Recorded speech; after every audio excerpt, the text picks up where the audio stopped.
दोस्तों, बहुत बड़ी खबर है। डोनाल्ड ट्रंप के ऊपर जो है तो हमला हुआ है, लेकिन वो बाल बाल बच चुके हैं। उनकी सिक्योरिटी ने उनको महफूज मकाम के ऊपर पहुंचा दिया है। और डोनाल्ड ट्रंप वाइट हाउस में एक डिनर कॉन्फ्रेंस कर रहे थे, उसी टाइम के ऊपर उनके ऊपर हमला किया गया है।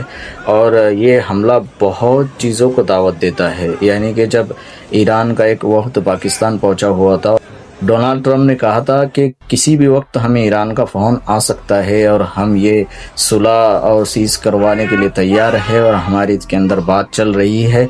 और ये उसी वक्त हमला किया गया। हो सकता है ये हमला कोई और मोड़ ले ले, ना जाने आगे क्या हो सकता है। बने रहिएगा, इंशाअल्लाह आगे आपको इसी ताल्लुक से खबर देते रहेंगे। इस वीडियो को दूसरों तक ज़रूर शेयर कीजिएगा और देखते रहिएगा कि डोनाल्ड ट्रंप की सिक्योरिटी क्या कर रही थी।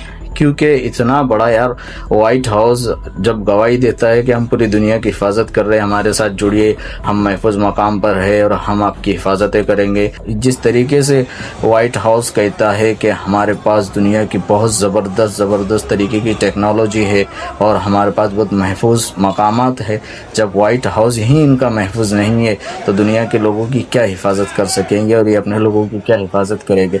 किस तरीके से ये हमला किया गया और किसी के इसकी सिक्योरिटी को पता नहीं था। क्या ये प्लानिंग थी या फिर किसी वजह से हमला किया गया, आप खुद जान सकते हैं इसको। और ये हमला बहुत सारे सवालात छोड़ता है।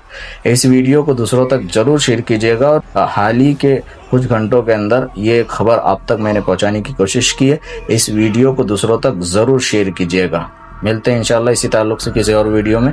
तब तक के लिए अल्लाह हाफिज़।